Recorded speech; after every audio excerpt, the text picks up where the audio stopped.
Nous sommes mardi 25 mars 2025. Merci de nous recevoir chez vous pour ce nouveau rendez-vous de votre émission Le Niger sur Kalangou. Pour vous servir aujourd'hui, je suis Mokhtar Hamadou et avec moi Mariam Adé. Bonjour Mariam, bien réveillée? Ça va bien Mokhtar et toi? Super alors. Alors Mokhtar, faisons un coucou au technicien du jour, Seni Issaka, et au chef de l'édition Hilatou Soumana. Dis-nous Mokhtar, quel est le programme du jour d'aujourd'hui? Eh bien Mariam, il y aura aujourd'hui les rubriques Ramadan et santé du loti proposé par le studio Kalangou et la page sport. Dans la partie invitée, nous suivrons un entretien avec professeur Ibrahim Bawa sur les alternatives aux pesticides chimiques en milieu rural. Chers auditrices et auditeurs, nous débutons avec la première partie de l'entretien du jour. Eh bien, Mariam, les pesticides chimiques en particulier, ces non homologués par l'État, représentent une menace majeure pour les cultures et les sols au Sahel. Leur effet est néfaste sur l'environnement et la santé humaine. On souligne l'urgence de trouver des alternatives durables et respectueuses de l'écosystème. C'est dans cette optique que les recherches proposent des solutions innovantes, notamment la lutte biologique de l'utilisation des pesticides biologiques. Mohamed Maman s'est entretenu avec professeur Ibrahim Bawa, entomologiste et enseignant-chercheur à l'université de Maradi, afin d'explorer ces alternatives adoptées en milieu rural. Donc là, vous dites, tout est basé sur les ressources naturelles dont on dispose. Quand je parle de la lutte biologique, il s'agit vraiment des insectes autochtones qu'on avait, mais qui ont disparu suite à des pratiques, déjà avec les changements climatiques, aussi l'utilisation abusive des pesticides à un certain moment. Donc il suffit maintenant, on est en train de les élever et maintenant essayer de faire des lâchers augmentatifs. Voilà. Professeur, est-ce que ces nouvelles techniques sont implémentées par les populations, sont acceptées par les populations? Oui, aujourd'hui nous sommes en train de travailler avec certains projets pour la diffusion, la large diffusion de ces technologies-là, et aussi d'ailleurs même la distribution de ces pesticides-là ou ces biopesticides-là. Donc c'est fait aujourd'hui à travers des unités privées communautaires. Donc nous avons par exemple pour la lutte biologique mis en place au moins une vingtaine d'unités privées communautaires qui élèvent ces parasitoïdes et ces producteurs peuvent les vendre, le mettre donc à la disposition des autres producteurs au moment approprié. Ouais, dans le cas des biopesticides à base de graines de Nîmes aussi, donc nous avons innové aussi avec des unités privées communautaires. Donc vous avez des sortes de coopératives de femmes qui collectent ces graines, donc qui les préparent et qui font la formulation. Et maintenant c'est vendu aux autres producteurs. Donc de plus en plus nous rentrons en tout cas dans le cas d'organiser les producteurs dans ce sens pour que eux-mêmes ils puissent trouver ils peuvent fournir des solutions aux autres producteurs. Donc c'est voilà la logique dans laquelle nous travaillons.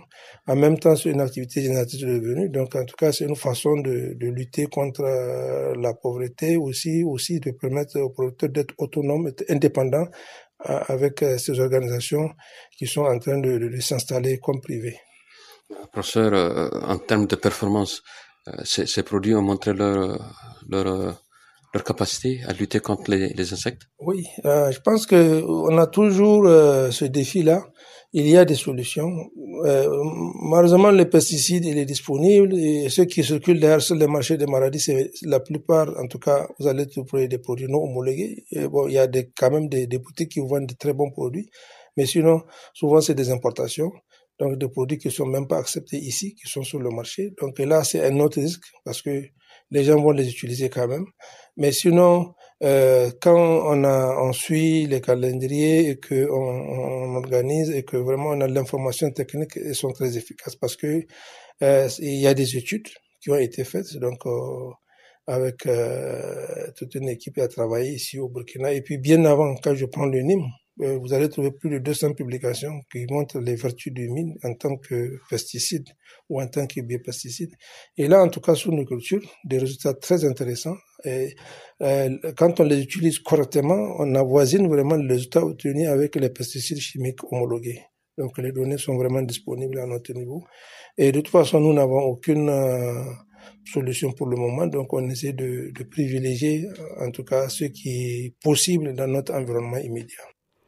La deuxième partie de cet entretien entre Mohamed Maman et professeur Ibrahim Bawa s'est focalisée sur l'appropriation de ces pratiques par le producteur ainsi que sur l'efficacité et les garanties offertes par les pesticides biologiques en matière de production de culture. Donc nous, aujourd'hui, les alternatives aux pesticides chimiques, c'est vraiment une obligation. Voir avec les revenus de nos producteurs, qu'est-ce qu'ils peuvent vraiment utiliser, valoriser pour protéger leur culture. Donc notre laboratoire, ça fait plus de 25 ans, nous travaillons là-dessus. Et aujourd'hui, sur les cultures comme le mil, donc nous avons développé la lutte biologique, vraiment qui permet de contrôler efficacement le cas de la mineige de l'épi, par exemple. C'est un ravageur qui apparaît dans les champs au moment où le producteur a fini et investi tous ses efforts. Alors qu'il attend la récolte, et à ce moment-là, cet insecte-là vient et détruit toute la récolte. Donc, l'alternative de lutte biologique avec plusieurs agents de lutte biologique, dont Aboubako et Bétor, les trichogrammes, en tout cas, constitue une alternative, constitue en tout cas des solutions durables et très efficaces. Professeur, existe-t-il d'autres méthodes que vous avez expérimentées? Le laboratoire a travaillé aussi sur la valorisation des extraits aqueux du Nîmes. Je pense que plusieurs extraits du Nîmes que vous connaissez, les graines, donc le jus tiré ou l'extrait aqueux des amandes du Nîmes. Donc aussi, il y a eu des tests et des travaux qui ont été conduits là-dessus. Là, il s'agit d'un insecticide, disons, qui a un large spectre parce qu'il peut contrôler les ravageurs du nibé, des cultures maraîchères. En tout cas, c'est une solution. Et là, le Nîmes, c'est aussi une ressource disponible en zone sahélienne. Donc, nous sommes en train de continuer à faire la promotion de ce biopesticide-là. Voilà, il y a encore d'autres alternatives, telles que l'utilisation des feuilles de papayer, donc nous n'avons pas trop approfondi. Et aujourd'hui aussi, on continue à investiguer pour chercher est-ce qu'il y a d'autres plantes présentes dans l'environnement sahélien qui peuvent contribuer à gérer les ravageurs. Professeur, nous savons que les producteurs, de fois, utilisent les pesticides chimiques dans la conservation ou bien le stockage de leurs produits. Est-ce que, à ce niveau, vous avez aussi développé d'autres alternatives? Sur le stockage aussi, nos activités, en tout cas, nous ont amené au sac PIX, aujourd'hui, qui est une technologie qui permet de sécuriser la récolte. Donc, il est valable jusqu'à 12 cultures. Il peut être utilisé pour 12 cultures. Et aujourd'hui, c'est une solution sans pesticides durable pour la gestion des stocks alimentaires. Surtout qu'en zone sahélienne, on doit produire pendant une période, au moins 4 à 5 mois, et on doit stocker pour les autres mois de l'année. Donc, pour assurer vraiment, pour avoir des produits de qualité et permettre aux producteurs de limiter les pertes au stockage, qui sont estimées entre 30 et 50%. Donc voilà en tout cas la panoplie que nous avons. Sauf que les méthodes alternatives, c'est des méthodes qu'on applique généralement à un stade peu avancé, c'est-à-dire en lutte préventive, c'est-à-dire avant que les ravageurs n'arrivent. Donc on doit connaître vraiment la biologie des ravageurs et maintenant essayer de s'inscrire et faire cette lutte-là au moment approprié. Parce que quand vous avez déjà des dégâts, les ravageurs sont développés, c'est pas facile que ces méthodes-là marchent. Donc il y a toujours des formations qu'on est en train de conduire pour permettre aux producteurs de mieux maîtriser ces technologies-là qui sont basées en tout cas sur des ressources localement disponibles.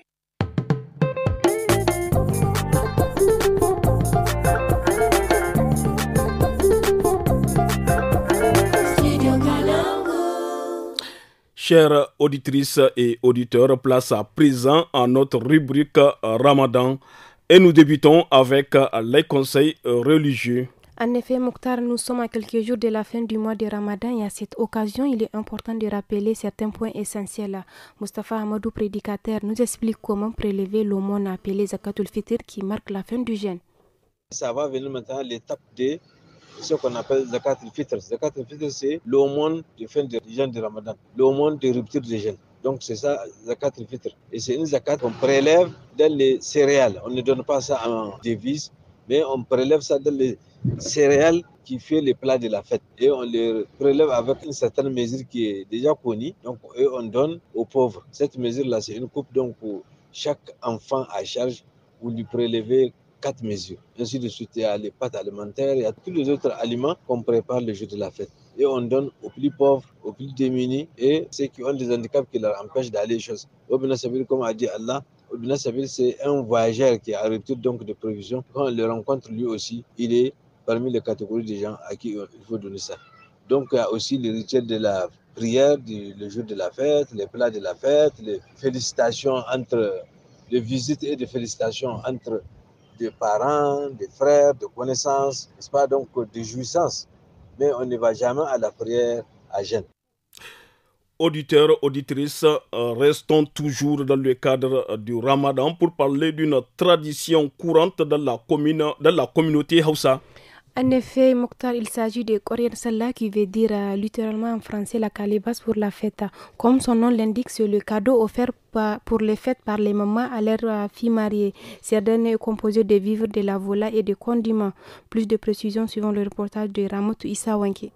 Al'adar ƙwaryar sallah dai na ɗaya daga cikin al'adun iyaye da kakannai waɗanda a 'yan shekaru baya-bayan nan ke fuskantar koma baya. Uwani na daga cikin matan da suke ci gaba da girmama al'adar kuma ta yi mana bayani bisa kan abin da ake nufi da ƙwaryar sallah. Misali ɗiyata ko haka dai ɗiyayya uwana in riƙe ta rai in yi mata arme.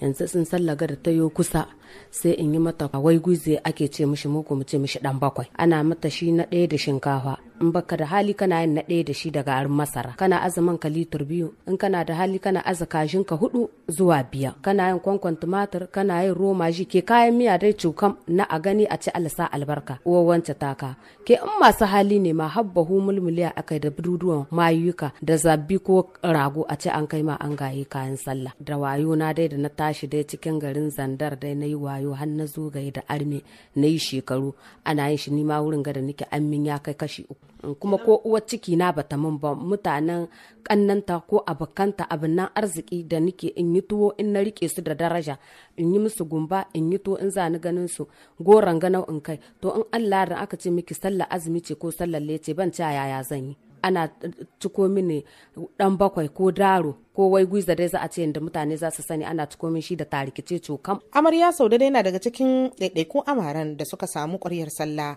kuma ta yi mana ƙarin bayani bisa kan kayayyakin da aka sa mata da kuma irin bambancin da ta gani da wanda ake ma yayarta a da. Zuma ta aiko mini zabi, ta aiko min buhun shinkafa, ta aiko min maka, ta aiko min kuskus. Haka ne yata ma da ta yi arme ake yi mata. Amma yata kaman ana sa ne matan unguwa su kai mata amma yanzu bai huce mutum 2 haka da ake bada su kawo mini. Talauci dai na daga cikin abubuwan da suka jawo koma bayan wannan al'adar wanda kuma ta wani share ɗaya baya da nasaba da addini a cewar uwar gida Amina. Ba dole bane musamman inda iyaye ba su da gaskiya bai kamata a dauki nauyi a za musu in suna da hanya dan sun yi madiyar su ba laifi bane amma in dai har babu hanya babu dalilin shi kakka matsa ma uwarka ko ka matsa ma ubanka da sunan sai an maka ƙwaryar sallah dan dai ko addini dai ban ji shi ba wanga zancen ƙwarya al'ada dai ce da ta uwaye da kakanni da aka isko da aka ana yi. To wasu iyaye dai na ci gaba da girmama wannan al'adar ta hanyar kai wa diyansu amare abincin sallah a yayin da wasu ke ganin lokaci yayi da za a bar wannan al'adar duba da yanayin da ake ciki a wannan lokacin na rashin kuɗi.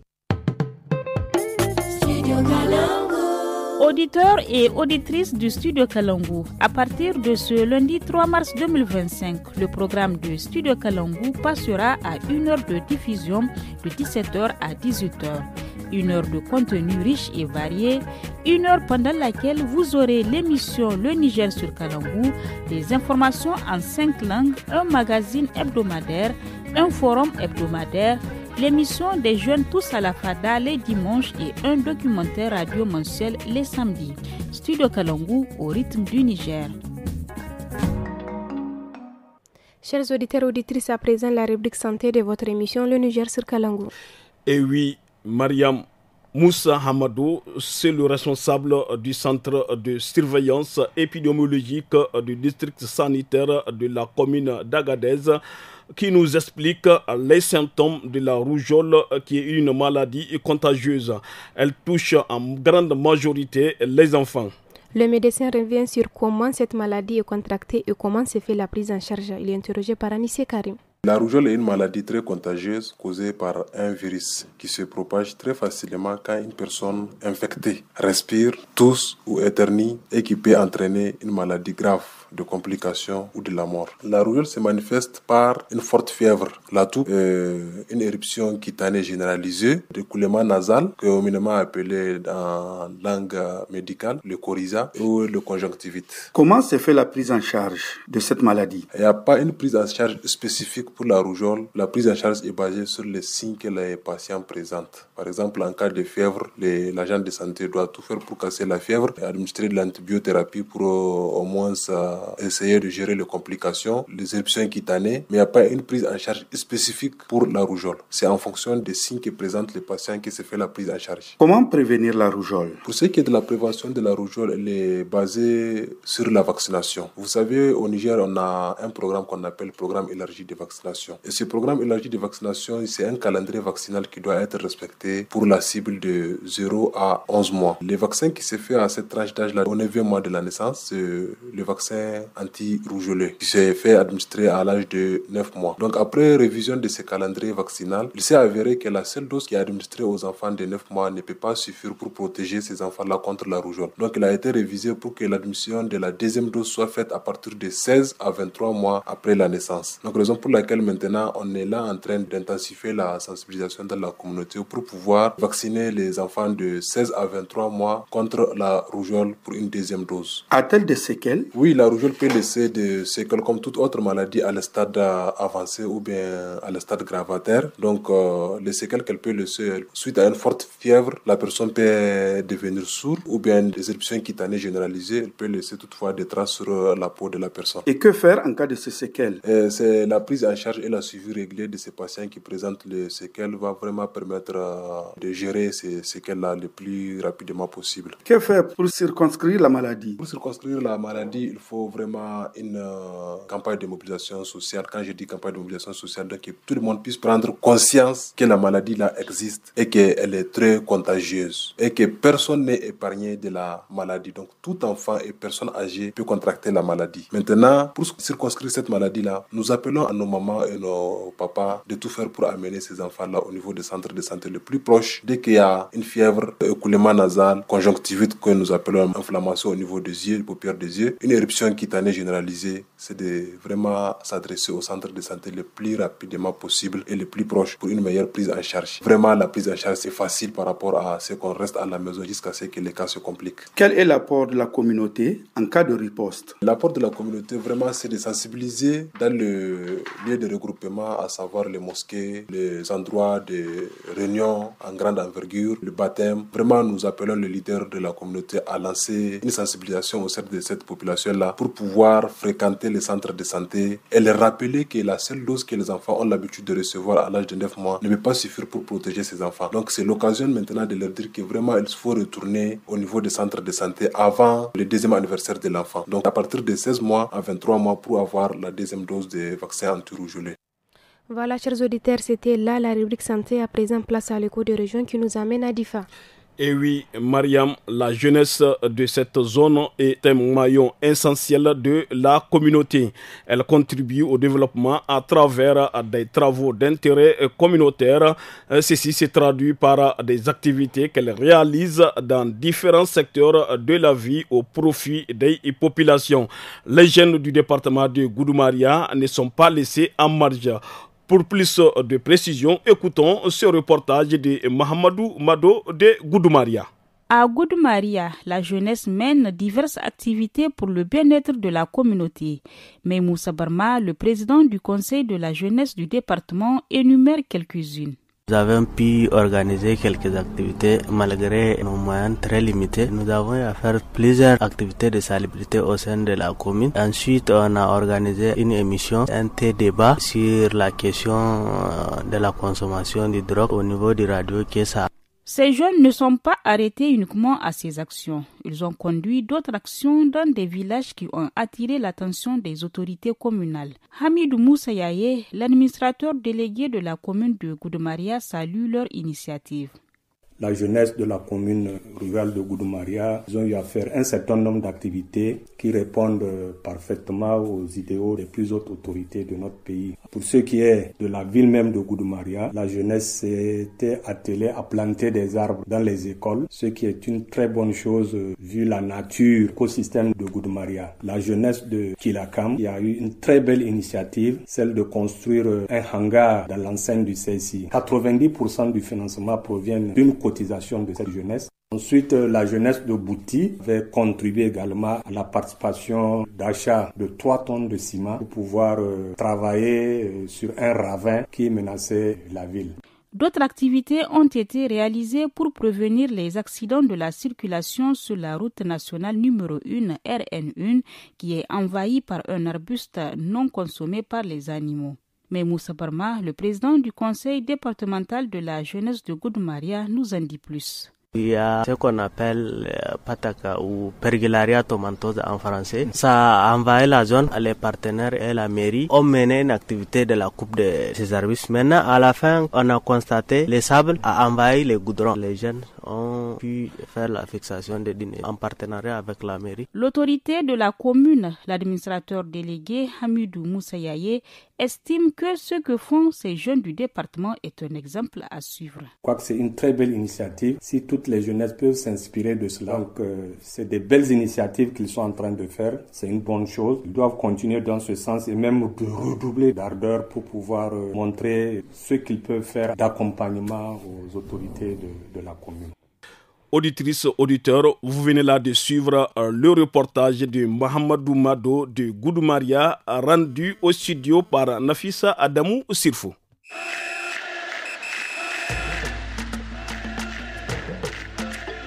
Chers auditeurs, auditrices, si vous venez de nous rejoindre, vous êtes à l'écoute de l'émission Le Niger sur Kalangou. Place à présent au sport avec Habibou Garba. Bonsoir Mokhtar, bonsoir Mariam. Bonsoir, dans la page Habibou. sport de ce mardi, nous allons parler du football. D'abord, le match amical international entre le Niger et l'équipe de Bonheur aujourd'hui même à partir de 22h30 heure de Niamey à Casablanca au Maroc. Eh bien, Habibou Garba, puisque vous êtes le chroniqueur sportif maison de la journée, la 5e journée des éliminatoires africaines de la Coupe du Monde de FIFA 2026 a offert son lot de suspense, de buts et de surprises alors que la course vers l'Amérique du Nord s'intensifie. Du récital offensif du Ghana aux exploits des dernières minutes du Maroc en passant par la résistance du Soudan face au Sénégal, la bataille pour la qualification directe reste acharnée. Vraiment très acharné si on peut le dire ainsi parce que l'Égypte conserve la tête du groupe A grâce aux réalisations de Salah et Zizo qui assurent une victoire maîtrisée contre l'Éthiopie. Le Burkina Faso se relance avec un succès convaincant face à Djibouti 4-1 tandis que Sierra Leone surprend la Guinée-Bissau 3-1 avec une victoire marquante à Monrovia. Le Soudan tient tête au Sénégal 0-0 et reste invaincu en tête du groupe B. La RD Congo s'impose face au Soudan du Sud et se rapproche des leaders. Le Togo et la Mauritanie se quittent sur un score nul spectaculaire parce que c'est des buts partout, très serré. Les Bafana s'emparent de la première place après une victoire. Après une victoire en seconde période décisive contre les Lesotho, là aussi c'est 2-0. Le Nigeria décroche son premier succès avec un doublé de Osimhen à Kigali, 2-0 également. Le Bénin gâche un avantage de 2 buts et concède un nul face au Zimbabwe aussi. Là aussi c'est 2 buts partout. Vous voyez non comment c'est serré. Les Lions de l'Atlas poursuivent l'air sans faute avec une victoire arrachée à la dernière minute avec le Niger parce que le Niger était dans les matchs. C'est le Niger qui a d'abord marqué, ensuite les Marocains, puis les Marocains pour gagner le match et prendre les 6 points d'avantage sur le Niger. Ouais, c'est un peu comme ça. Eh bien, Habibou Garba, et les nouvelles des champions d'Afrique? Ah oui, les éléphants Mokhtar, justement, la Côte d'Ivoire s'impose sur le fil contre Burundi et reprend la tête du groupe. Le Gabon grimpe au 2e rang après une démonstration contre Seychelles, tandis que la Gambie et le Kenya se quittent aussi sur un match fou, 3 buts partout. Le Ghana reprend la tête du groupe I avec une victoire éclatante contre le Tchad. Le Mali entretient ses espoirs de qualification en s'imposant largement face aux Comores. Madagascar conserve la République centrafricaine avec un succès impressionnant de 4-1. Si je peux le dire, voilà, c'est tout ce que j'ai préparé pour vous aujourd'hui. Je vous souhaite de continuer votre émission en forme, quoi. Merci pour toutes ces informations sportives, Habibou Garba, et très bonne rupture à toi. Merci à vous également. Merci, Baba. Et maintenant, place à notre chronique à Loti. Certaines femmes expriment leur mécontentement envers leurs époux concernant le vêtement de la fête. Bien que le port de vêtements neufs ne soit pas une obligation en soi, mais cela est possible s'il est bon d'en avoir. Écoutons les échanges entre Samira Rouafi et Rekia Arimi.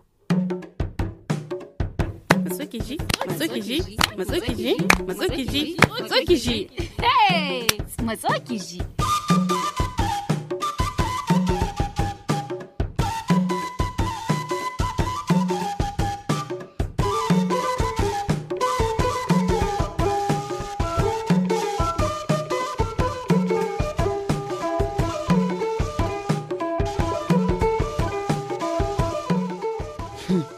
Yau in ya zo gidan nan ya iske ni ko ya bani kayan sallah na ko kuma in je gidan iyayena. Abin ya yi yawa, saura sati ɗaya sallah kuma har yanzu ban samu kayan sallah na ba. Ke yar uwa, me ke faruwa? Tun da waje ana jin ki kina hafshi. Yar uwa, ba dole ba in yi ta hafshin. Duba ki gani fa, sati ɗaya saura kamun sallah kuma har ila yau mai gidana bai kawo mini kayan sallah ba. Wallahi kina ban dariya. A wannan shekarun naki kin tsufa, me ya kai kuma kayan sallah? Kwarai kuwa, ai sallah ce, kuma ya kamata in sa kaya sabbi, kuma masu kyau ko? To amma ya ruwa, ai kina iya sa abun da agare ki tunda na san da kayan ki ba tsofaffi bane duka. Me? Allah ya kiyaye, sallah ce fa, kuma ya kamata a samu sabbin kaya. Ke, na haɗi miki wa, ko ya bani kayan sallah ne, ko kuma in tafi gidanmu. Hai, yar uwa, wallahi ba da gaske kike yi ba. Saboda rana guda, saboda kayan banza, za ki kawo zancen zuwa gida? Ƙwarai kuwa, tunda lokacin da nake gidan iyayena, ban taɓa rasa kayan sallah ba. To ki san da cewa rayuwa gidan iyaye da rayuwa gidan miji ba ɗaya ba ne, sun sha bamban. In mijinki bai yi miki kayan sallah ba, wannan bai baki incin ki zo kina mishi hayaniya ba, kina tada mishi hankali. Baki san aljihun shi ba, ko yana da ko baya da, kun baki san abun da ya shirya ba, ko abun da ya ci mishi kuɗi. Bayya ma yarda ya ce baya da kuɗi. Ke, ni dai fa ba abin da zai sa in sabka bisa kan ra'ayina, kawai kayan sallah na nake so. Yar uwa, wallahi wasa kike yi. In na gane abin da kike nufi, kina son ki ce mini in dai mai gidanki bai baki kayan sallah ba, za ki tafi gidanku. Ina son ki gaya mini cikin Kur'ani, cikin wace aya aka rubuta cewa dole ne sai mutum ya yi sabbin kayan sallah. Kuma ba dole ba ne, ni dai ina son kayan sallah, kuma ba na sa tsohin kaya ba ranar sallah. Mutane su ce mi.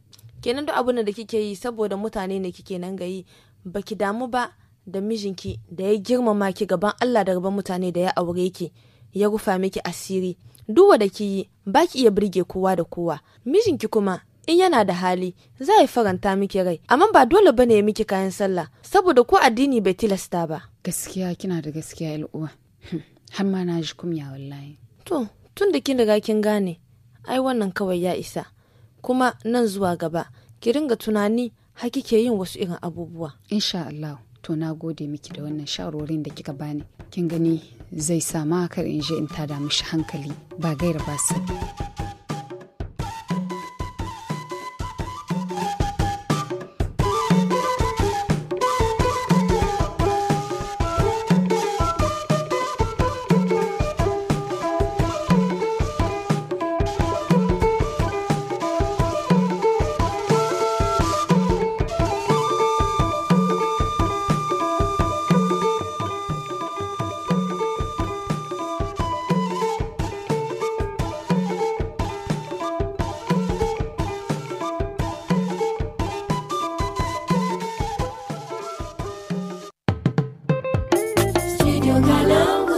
Vous avez des questions pour l'équipe de la rédaction de Studio Kalangu? La rédaction vous répond. Posez toutes vos questions sur le travail des journalistes de Kalangu. sur une actualité diffusée sur Kalangu. N'hésitez pas à laisser vos questions en français, en Hausa, en Fulfulde, en Tamashek et en Zarma sur notre numéro WhatsApp qui est le 80 06 88 54. Studio Kalangu au rythme du Niger. Nous avons dans ce studio notre rédacteur en chef Alassane Abdou qui va nous expliquer avec un peu plus de détails. Oui, un peu plus de détails sur les questions qui passent dans notre promo, où on dit aux auditeurs qu'ils peuvent aussi poser des questions sur notre travail, sur comment nous arrivons à construire les informations. Vous savez, pourquoi nous donnons cette chance? Il y a des numéros pour ça? Il y a des numéros, le numéro est même annoncé dans notre promo. Et c'est pour permettre à la population aussi de comprendre un peu comment nous faisons notre travail. Je vous donne juste l'exemple, quand tu pars dans les dispensaires et autres, on te parle de garrot, on te parle de ceci, cela, tu ne sais pas de quoi il s'agit. C'est leur langage à eux, c'est leur technique à eux. Quand tu vas dans la rédaction, on te parle de magazine, on te parle d'enrobé, on te parle de vox populi, on te parle d'interview. Ça aussi, c'est notre langage. Donc, les auditeurs peuvent en retour appeler pour demander. Oui, ils peuvent le faire, mais également, c'est poser des questions, comment nous arrivons à construire les informations. Parce que des fois, quand on te dit un peu un point de presse qui se déroule à tel endroit, avec telle institution, tu vas voir beaucoup de micros. C'est important à ce point? C'est très important parce que quand tu participes à un point de presse avec 20, 15, 30 radios, tout le monde diffuse la même information, mais de plusieurs manières. Comment ça se fait? C'est là où on peut expliquer aux gens que nos angles de traitement ne sont pas les mêmes. C'est quoi un angle? On explique aux gens qu'est-ce que nous cherchons, c'est quoi les formats que nous utilisons pour passer l'information. Et d'abord, c'est quoi même l'information? Comment nous devons faire pour trouver de l'information? Et on cesse de le dire chaque fois dans nos formations et autres qu'une information doit être proche de la population, avec plus de nouveautés, utile pour la population et intéressant. Il y a des informations qui ne sont pas utiles? Il y a des informations qui ne sont pas utiles. Pourquoi je dis qu'il y a des informations qui ne sont pas utiles? Parce qu'il y a des informations qui ne sont pas là, mais avec moins de nouveautés. Quand tu vas dire à quelqu'un, il faut dormir dans des moustiquaires imprégnés, où est la nouveauté? Mais quand tu vas dire à quelqu'un qu'il y a des moustiquaires qui marchent avec des télécommandes, il va dire, mais nous, on n'a jamais vu ça. Comment ça se passe? C'est du nouveauté. Donc, tu vois, tout ça, on peut le dire. Il y a d'autres personnes qui peuvent se poser des questions. Telle information qui s'est passée dans telle localité, comment vous êtes arrivé à le traiter? Parce qu'on a un correspondant. Mais pour avoir la vérité, on fait la vérification. On passe par ceci, on passe par cela, pour vraiment permettre à nous autres d'abord de diffuser une information vérifiée et vérifiable sans rentrer dans des spéculations. Alassane Abdou, les réseaux sociaux ne sont pas un frein dans l'exercice de ce travail? Les réseaux sociaux, oui, non. Oui et non, pourquoi je dis ça? Parce qu'ici au niveau de Kalangu, nous avons fait une formation aux influenceurs pour leur montrer un peu comment on construit une information. Parce que quand tu regardes un peu ce que les influenceurs envoient, tu essaies de construire ça, tu essaies de regarder ça en tant que journaliste. Ce n'est pas les mêmes manières que nous attaquons les choses. Ce n'est pas les mêmes manières que nous donnons les informations. Et particulièrement Kalangu, nous, on n'a pas de scoop. On ne cherche pas aussi à nuire ou à faire du mal à quelqu'un. Quand tu pars chercher l'information chez quelqu'un, tu dois normalement lui expliquer ce que tu vas faire de cette information. Est-ce que c'est dans ce contexte-là qu'intervient la neutralité? La neutralité, oui, également. Parce que c'est quoi le rôle d'un journaliste? Il est bien vrai, hein? Il faut qu'on fasse aussi attention. Chacun a sa ligne éditoriale. Si vous êtes neutre, vous êtes neutre. Mais il y a des médias purement politiques. On a connu des journaux dans ce pays-là, comme le Nassara, comme le Nia, hein? Tout ça là. Et comme il y a pas mal de journaux qui ont existé dans ce pays où c'est obédience politique. Ça se conçoit en journalisme. Oui. Et tu as vu, on a connu des journaux aussi qui ne parlent que de la science. Ça existait dans ce pays. Il y a des journaux qui ne font que du sport. Donc ça, leur ligne éditoriale, c'est pas la même chose que de l'autre côté. Donc la neutralité, ça c'est Kalangu. Mais d'autres prennent aussi leur position. Donc voilà pourquoi on dit aux gens, vous pouvez nous appeler pour nous poser des questions. Merci beaucoup. Merci. La technique nous fait signe que nous sommes au terme de notre émission. Nous sommes à la fin de notre émission Le Niger sur Kalangu. Au micro, c'était Mariam Adé et moi-même Mokhtar Hamadou. À la technique, c'était Sen Issa et à l'édition Rihilat Soumana. Passez une excellente journée à tous. Bye bye.